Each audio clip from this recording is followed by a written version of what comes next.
Welcome back to my stand-up channel. Grisly new details emerged Monday in the death of Brian Laundrie, including that his scattered bones had been gnawed on by rodents and feral dogs after his death. Laundrie, 23, died from a self-inflicted gunshot wound to the head that caused extensive fractures in his skull, according to a newly released report by a Florida medical examiner's office. The single bullet entered his brain at the left temple and exited through the right, traveling slightly upward, said the full autopsy and forensic report.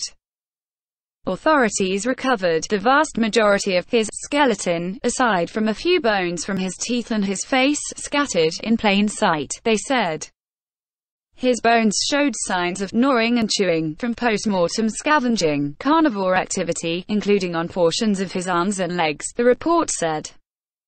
These areas are consistent with carnivores and/or omnivores, including canines such as feral dogs and coyotes, along with rodents and raccoons, the report said.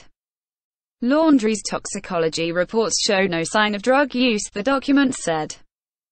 Authorities also found personal items at the scene belonging to the young man, including a pair of green shorts, slip-on shoes, a white metal ring, a backpack and a handgun, on the dirt ground. The scene was secluded by overgrown vegetation, the document said. The firearm found next to the remains was a Windicator revolver with 2 live rounds and 1 used round of ammunition, according to the report.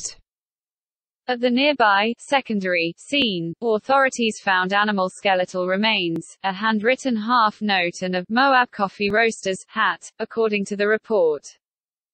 Authorities also located a dry bag with Laundrie's journal and a wooden box with a small notebook and a picture of himself.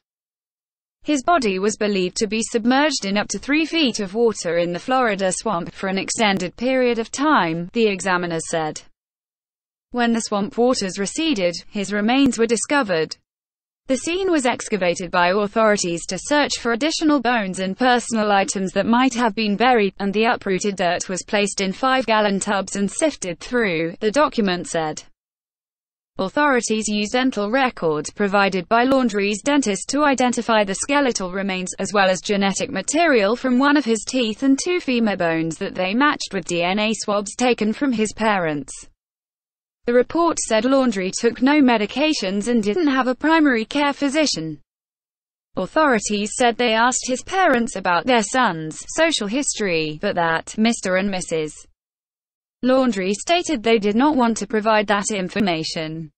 Laundrie was sought in Gabby Petito's disappearance and death when his remains were discovered at the 25,000-acre Carlton Reserve near his parents' home in Northport, Fla, on October 20. The young couple was on a cross-country trip when Petito, a 22-year-old Long Island native, went missing and Laundrie returned home in her van without her Sept. 1. Her remains were found in a Wyoming campground on Sept. 19. Source: nypost.com. Please like, share, and subscribe. Thank you for watching.